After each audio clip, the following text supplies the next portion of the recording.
This is an Agera RS, and it's one of just 25 made for the entire world with 1,160 horsepower.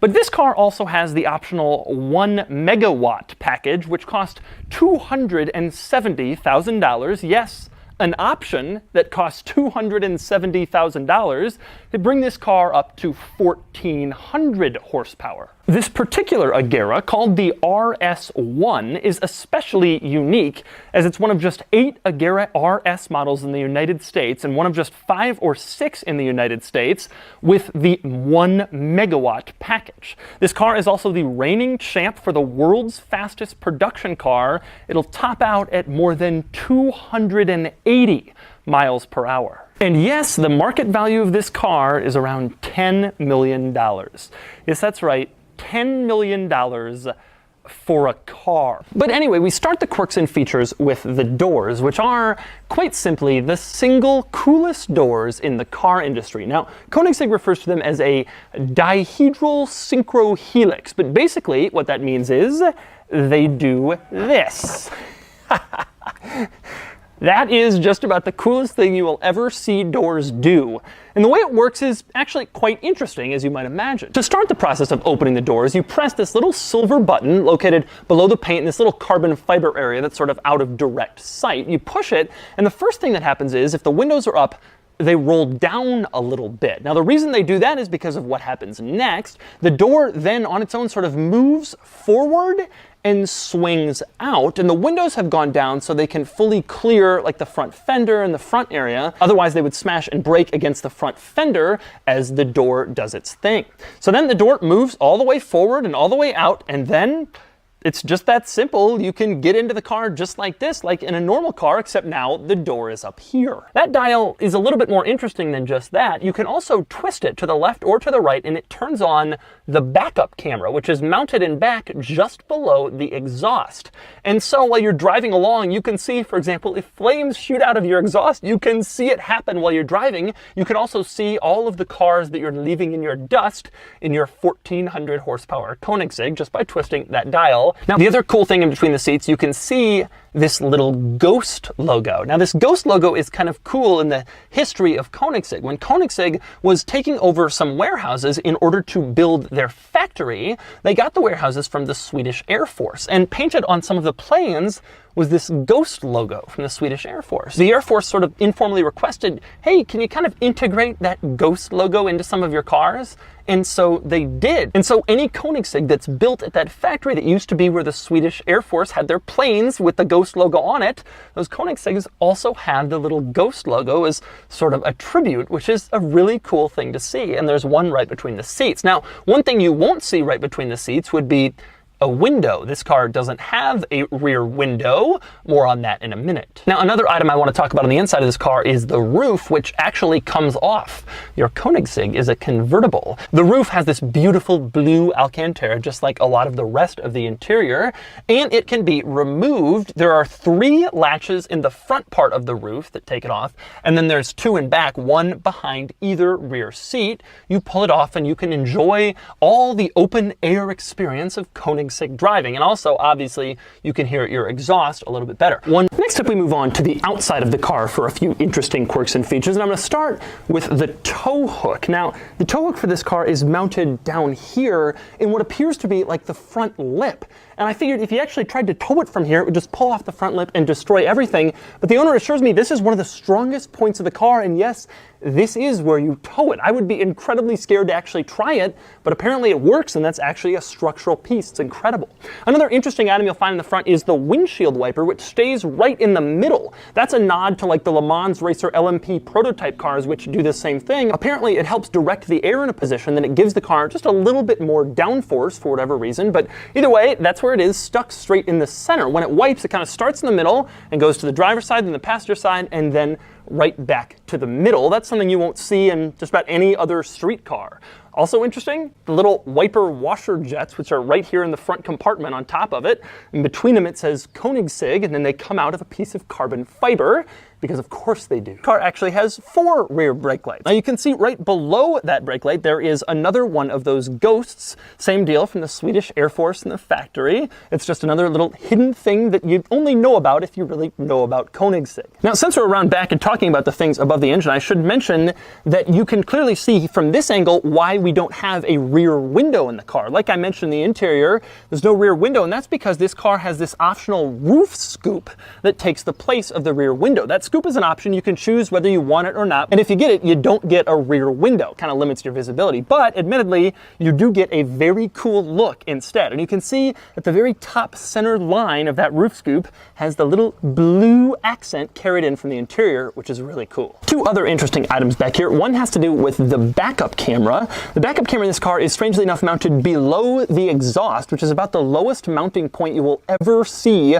for a backup camera. And this car can run E85 gasoline, which is how you get it to its sort of full complement of 1400 horsepower. When you are running the E85, some water will come out of the exhaust system. That's normal, but the funny thing is it can trickle down onto the backup camera, which can kind of smudge it and make it unusable. It's a weird placement for it, but when you're driving along, you switch on the camera. If you want to see those flames shooting out the exhaust, that's the best place to have it.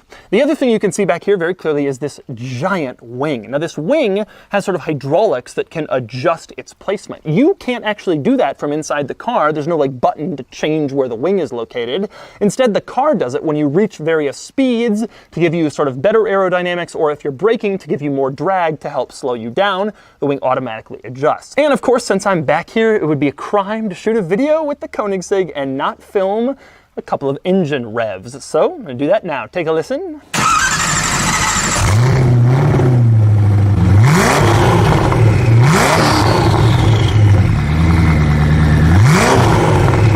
And since we're around front, now I think it's time to open up the front compartment, which is kind of an interesting process. First, you have to open the door because the release latch for the front compartment is inside the door jamb on the driver's side in the front. You sort of pull on a latch and then the front compartment opens. But the moment you pull on the latch, not only does the front compartment come unlatched, but also the window goes down. And the reason for that is that if the door is fully in its up position, so you can get in the car, the front compartment would collide with the window as you raise it. And so the window is actually programmed to automatically go down the moment you unlatch the front compartment so that the 2 things don't collide, which is of course excellent engineering. Now, to open the front compartment, you come under here, and then there's a little latch you gotta pull, and then you just kind of open it right up, and it does its thing. And then you can see this is what's under the front compartment in a Koenigsegg. Now, as I mentioned before, the top comes off. And actually the top you can pull off and place in the front compartment. There's a little bag you can put it in, or you can just stick it in there.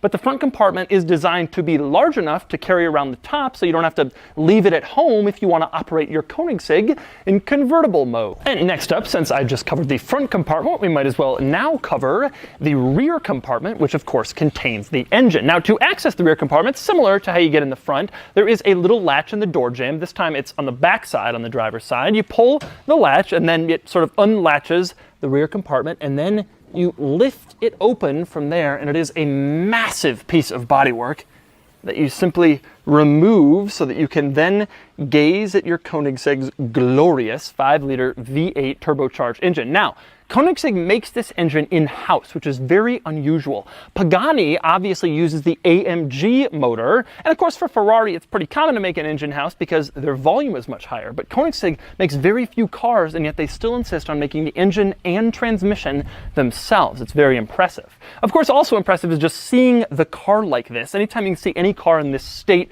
with the engine fully exposed, the suspension, the chassis, it is absolutely incredible to see it like this. Now, beyond just the crazy engine chassis look of this whole thing, there are a couple of cool little quirks under here. One is that right in the middle, you can see there's a giant 1. And if you look really closely, you can see it says 1MW. That's to signify that this car has the 1 megawatt package, which is 1,000 kilowatts of power or 1,400 horsepower. That little 1 is only on the cars with the megawatt package. So the next time you happen to see a Koenigsegg and you look into the engine, if you see that little 1, you know you're looking at one of the rare 1 megawatt cars. Now, there are a few other interesting quirks under the hood here, one of which is the fact there are a few Koenigsegg crests kind of hidden throughout the engine base, sprinkled throughout. One is located on the cap for the coolant reservoir. You put in coolant, you have to turn a little cap that has the Koenigsegg crest on it. But that is not the coolest thing about the coolant in this car. The coolest thing about the coolant is the fact that there is a little window right below that cap that allows you to check your coolant without having to unscrew anything or put in a little dipstick or kind of eyeball it. You can actually see how much coolant is in your car in that little window. I've never seen anything else like that. That is pretty crazy. Take a look at how this car looks when it is exploded with everything open. It is really, really cool to see the doors flipped up and both the compartments open. This thing looks basically alien compared to virtually any other car on the road. And finally, we come back into the car to talk about a little bit of its technology. Now, I want to start with the gauge cluster screen. This car doesn't have sort of traditional old school analog gauges. Instead, there is a screen in the middle, which is surprisingly high resolution. All the tech in this car is surprisingly modern. This screen includes a lot of things. Obviously, it includes a speedometer and a tachometer right in the middle. It also will show you if you have music playing, and also along the bottom, it shows you a few gauges: oil pressure, fuel pressure, how much fuel you have left, sort of the usual stuff. But that gauge cluster screen is a really high quality modern screen, especially for a car like this. Now it's time to get behind the wheel and drive this car, and I don't think I've ever been so nervous to drive a car before. Wow, okay. We're driving the Koenigsegg. This is about the most expensive thing that I've ever been inside, let alone operated. This is just about the craziest experience anyone will ever have.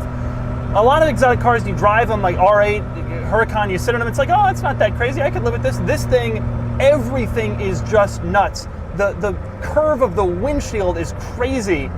You're clearly not in any normal type of vehicle. And the interior is so insane. Everything about it is just different from what you get in a regular car. The shifts are surprisingly quick. That little downshift there is surprisingly fast. It doesn't quite feel as labored and as slow as the Pagani did. The shifts definitely feel a little bit quicker and more precise than that. It is amazing to me how much sound you hear in here. This is like an old school exotic car where you're really part of the experience. You can really hear it, which I wasn't really expecting and which I kind of like, actually. It really does not ever let you forget that this is something really, really special and different.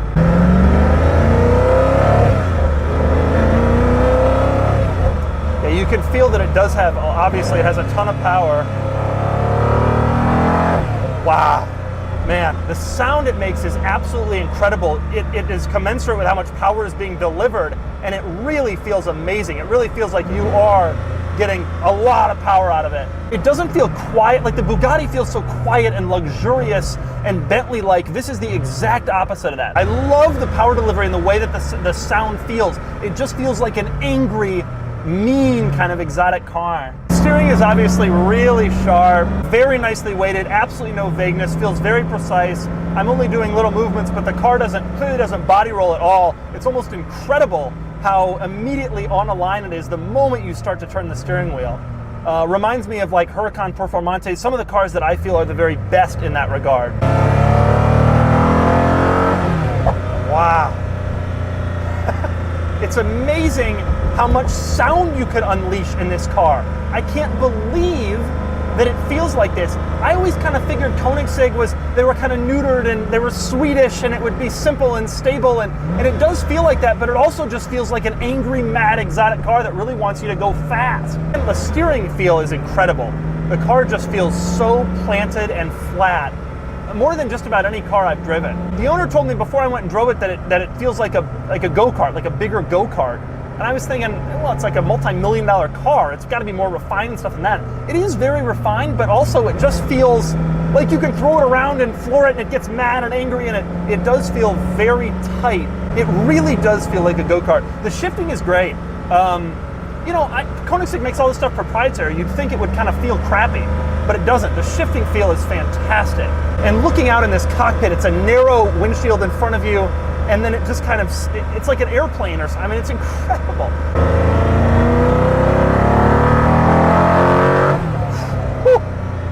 The power is incredible, and the feeling of the power is absolutely incredible. The car just feels like it could go and go and go forever. Going over the lane line bumps, the chassis is very stiff, obviously. This is a sports car, an exotic car through and through. At lower speeds, the car feels very clearly like it wants to go. With that said, it doesn't feel as jerky at low speeds as some of the exotic cars that I've driven, especially older ones. It feels like you could drive it at low speeds, but it also feels like you're leaving a lot on the table. And so that's the Koenigsegg Agera RS1. I don't like using the term hypercar or megacar because I think it's kind of a made-up classification where supercar was really all we needed. But if any car was to be considered a hypercar or a megacar, it would be this one. This is the most ridiculously insane, absolutely crazy car that you can buy today, and it's also the most expensive car I've ever driven.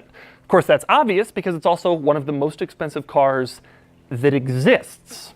Anyway, now it's time to give this car a Doug score. Starting with the weekend categories and styling, the Agera RS1 looks nice, but it's more functional than beautiful. I've never found this car gorgeous. Cool, yes, but not breathtakingly handsome. It gets an 8 out of 10. Acceleration, I don't even know how fast it does 0 to 60, but I know it gets a 10 out of 10. Handling, same, obviously, it gets a 10 out of 10. Fun factor, again, this isn't even worth discussing, 10 out of 10. And same with cool factor, this thing just stops any car show it shows up to, and it gets a 10 out of 10 for a total weekend score of 48 out of 50.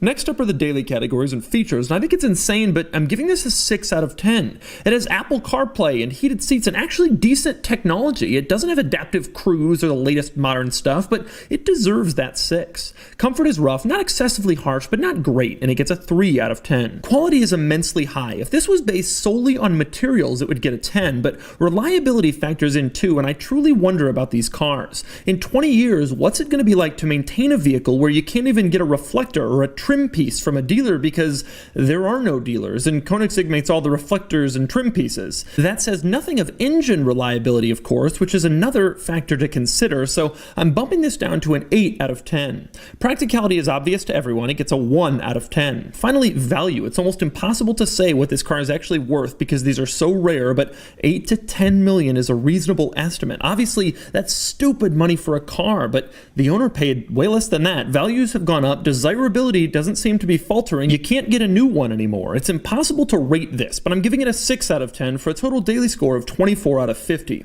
Added up, and the Doug score is 72 out of 100. This places it just ahead of the Pagani Huayra, but just behind the Chiron, which makes sense. The Chiron is more usable, but it's less special. The Agera RS1 is truly one of the most jaw-droppingly amazing cars of our time.